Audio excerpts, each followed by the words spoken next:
Prazer, meu nome é Maria Francisca Mauro, eu sou psiquiatra e psicanalista. Eu gostaria de voltar um pouquinho com vocês aí na minha história, porque meu interesse por escutar, pela escuta, começou antes pela leitura.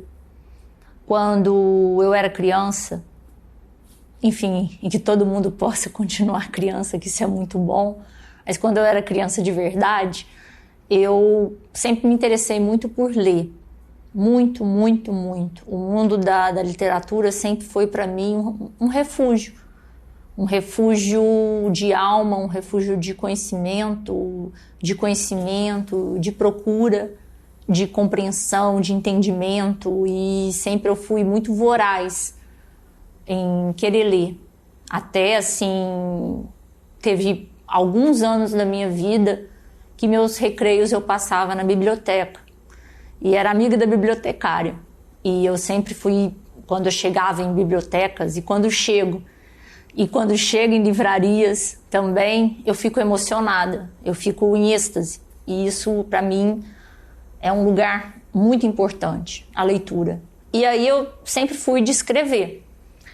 E na escrita, eu lembro que quando tinham sempre as redações, assim, eu esperava, fazia meus textos do que era passado na escola e ficava aguardando o momento de leitura.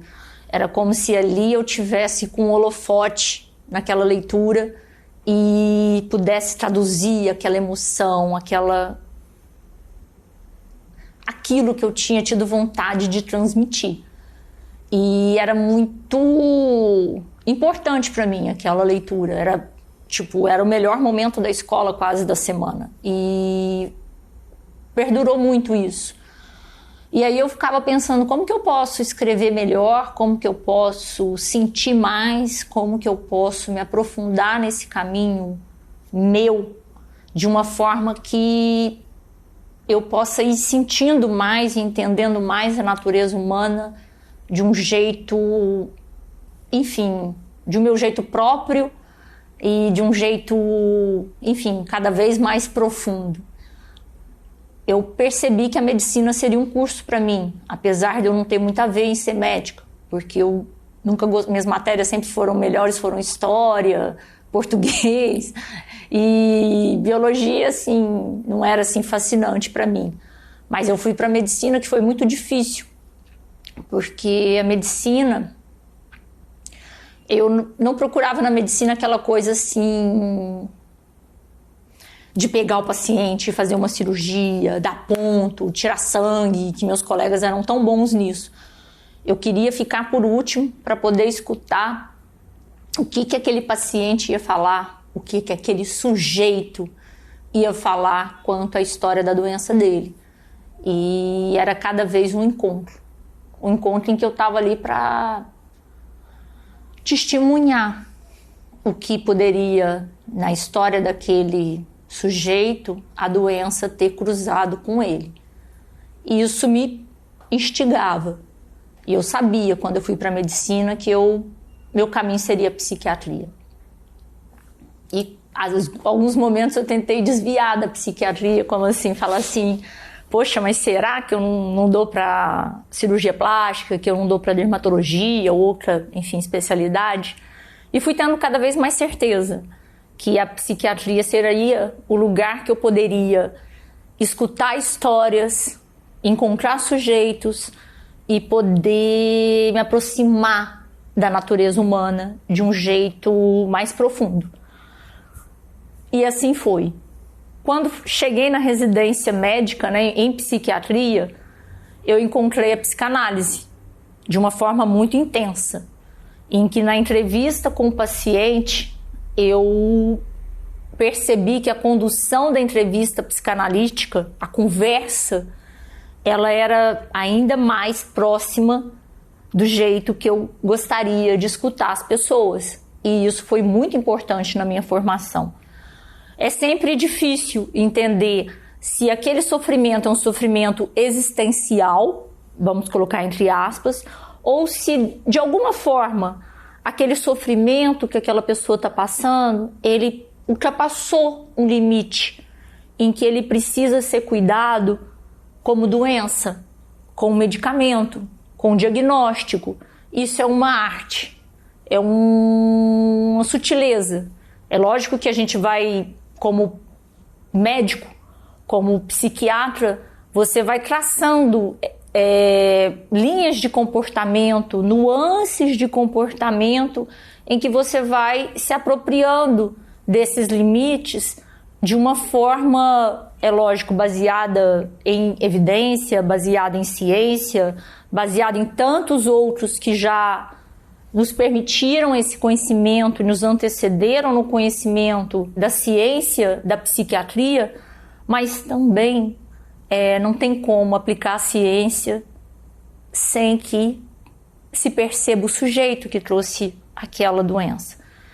E, enfim, fui caminhando na minha escuta, nos meus atendimentos, e de alguma forma eu fui percebendo que talvez seria interessante pesquisar como que eu poderia contribuir para produzir conhecimento científico nessa área que eu sou tão apaixonada, que é do conhecimento humano.